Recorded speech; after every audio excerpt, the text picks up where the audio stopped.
हाथी नहीं गणेश हैं, ब्रह्मा विष्णु महेश हैं। 2007 से 2012 तक उत्तर प्रदेश में ये नारा गली गली गूंजता था। बहन जी मुख्यमंत्री थी, पूर्ण बहुमत की सरकार थी। लेकिन 2012 के बाद बसपा का ग्राफ उत्तर प्रदेश में गिरता चला गया। लेकिन एक बार फिर अब मायावती ने पार्टी के कील कांटे दुरुस्त करने शुरू कर दिए हैं। कुछ बड़े, कुछ कड़े फैसले भी लिए हैं। लेकिन एक चौंकाने वाला फैसला उन्होंने और ले लिया है, और वो फैसला है बिहार में सभी 243 सीटों पर अकेले लड़ने का ऐलान। अब ये घोषणा ऐसी हो गई है जिसने एनडीए और इंडिया दोनों ही अलायंस की नींद उड़ाकर रख दी है।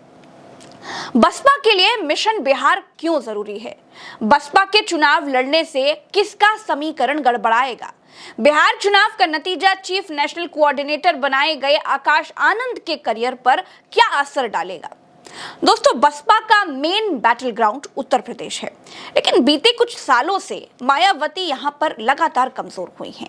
जिस उत्तर प्रदेश की बदौलत बसपा को पूरे देश में पहचान मिली, आज वहां उसके पास कोई लोकसभा सदस्य नहीं, कोई विधान परिषद सदस्य नहीं, और विधानसभा में सिर्फ एक विधायक। इधर मायावती का कोर वोट भी उनसे छिटकता रहा। कभी 22% वोट हासिल करने वाली बीएसपी 9% पर आ गई। मगर अब मायावती बसपा को फिर से खड़ा करने की कोशिश में है, और उसके लिए उन्होंने चुना है बिहार। बिहार की सीमाएं उत्तर प्रदेश से सटी हैं। सीमावर्ती जिलों में बसपा का मजबूत कैडर भी है। बिहार में दलित 16% के लगभग है। इसमें जाटव करीब 4.50% है। बसपा की इस वोट बैंक पर मजबूत पकड़ भी है। साल 2000 में तो उसके 5 विधायक जीत कर विधानसभा पहुंचे थे। 2020 में भी बसपा के मोहम्मद जमा खान चैनपुर से जीत करके विधानसभा पहुंचे थे, जबकि कैमूर जिले की रामगढ़ सीट से बसपा प्रत्याशी अंबिका प्रसाद त्रिकोणीय संघर्ष में आरजेडी प्रत्याशी से महज 189 वोट से हारे थे। बसपा को लोकसभा 2024 में बिहार में करीब 7,44,000 वोट मिले थे, यानी करीब 1.75%। बसपा 37 सीटों पर चुनाव लड़ी थी। 7 सीटों औरंगाबाद, भागलपुर, बक्सर, गया, जहानाबाद, कटिहार, सासाराम में बसपा तीसरे नंबर पर रही, जबकि 16 सीटों जैसे अररिया, दरभंगा, गोपालगंज, हाजीपुर, जमुई, झंझारपुर, काराकाट, मधेपुरा, मधुबनी, महाराजगंज, पश्चिमी चंपारण, पाटलिपुत्र, पटना साहिब, पूर्णिया, उजियारपुर और वैशाली में चौथे स्थान पर रही। दोस्तों, बसपा के थिंक टैंक्स को लगता है कि अगर अच्छे से मेहनत कर ली जाए तो बसपा बिहार में कम से कम 10 से 15 विधायक तो जिता ही सकती है। दोस्तों, बिहार में 5 लोकसभा सीटें ऐसी हैं जहां बसपा को 5% से ज्यादा वोट मिले। दरअसल मायावती बिहार में पीडीए की पिच पर चुनाव लड़ने की तैयारी कर रही हैं। बसपा ने बिहार का प्रदेश प्रभारी अनिल चौधरी को बनाया है, जो कुर्मी जाति से आते हैं। बिहार में करीब 3% कुर्मी हैं। इसके अलावा कोयरी और कुशवाहा को भी बसपा अपने साथ जोड़ रही है। अभी तक बिहार में कुर्मी, कोयरी और कुशवाहा जेडीयू के वोटर माने जाते रहे हैं, लेकिन मायावती इस बार बिहार में बड़ी संख्या में कुर्मी प्रत्याशी उतारने की तैयारी में है। कुल मिलाकर के दोस्तों, अगर देखें तो मायावती की नजर टोटल 30% वोट पर है। अब जरा जातिगत समीकरण भी जान लीजिए। बिहार में ओबीसी, ईबीसी करीब 52% हैं। महादलित और दलित एससी मिलाकर के 16% हैं। इसमें मायावती की जाति जाटव समाज के लोग करीब 5% हैं और 17% के आसपास मुसलमान हैं। यानी जातीय समीकरण तो बसपा के साथ दिखाई दे रहा है, लेकिन बसपा के सामने सबसे बड़ी कमी है भरोसेमंद प्रत्याशियों की। 2000 में बसपा 5 सीटों पर जीती, लेकिन सारे विधायक आरजेडी में चले गए।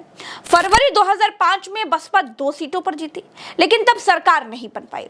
नवंबर 2005 में बसपा 4 सीटों पर जीती, सारे विधायक जेडीयू में चले गए। 2020 में चैनपुर से जमा खान जीते, लेकिन वो भी जेडीयू में चले गए, और आजकल नीतीश की कैबिनेट में वो मंत्री हैं। बिहार में दलित भले ही 16% से ज्यादा हैं, लेकिन बटे हुए हैं। दुसाध यानी कि पासवान समाज लोजपा के साथ है, मुसहर समाज जीतन राम मांझी के साथ है। सिर्फ 4% जाटव बसपा के कोर वोटर है, और मायावती की नजर सीधा उन्हीं पर है।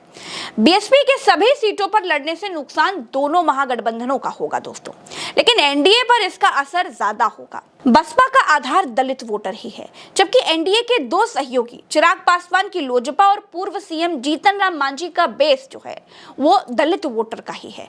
पासवान वोटर जहां चिराग के साथ लंबन है, वहीं मुसहर सहित महादलित जीतन राम मांझी के कोर वोटर कहे जाते हैं। बसपा के मजबूती से लड़ने पर पासवान और महादलित वोटरों में यदि 1% भी सेंधमारी हुई तो सीधे तौर पर एनडीए का समीकरण बिगड़ सकता है, खासकर उन सीटों पर जहां लोजपा और हम की बजाय भाजपा और जेडीयू के प्रत्याशी चुनाव लड़ेंगे। बक्सर, कैमूर और रोहतास ये वो जिले हैं दोस्तों जहां बसपा सीधे सीधे एनडीए का नुकसान करेगी। दोस्तों, मायावती का मकसद सिर्फ चुनाव लड़ना या विधायक जिता लेना नहीं, दरअसल बिहार आकाश आनंद के लिए पहली परीक्षा के तौर पर देखा जा रहा है।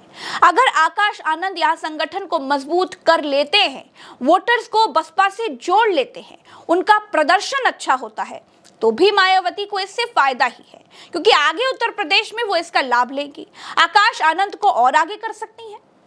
दोस्तों, कुल मिलाकर के बिहार में मायावती बेहतर प्रदर्शन की उम्मीद कर रही हैं। दारोमदार आकाश के कंधों पर ही है। उनको मायावती को यह विश्वास दिलाना है कि वो एक बेहतर नेता बन सकते हैं। जानकारों का कहना है कि बसपा जितना बेहतर प्रदर्शन करेगी उतना ही भाजपा का नुकसान करेगी और यहां से आकाश का भविष्य भी तय होगा। आज की इस खबर में मेरे साथ इतना ही। देश दुनिया की हर खबर के लिए मेरे साथ जुड़ते रहिए। उल्टा चश्मा यूसी को सब्सक्राइब करते रहिए, साथ दीजिए। नमस्कार, जय हिंद।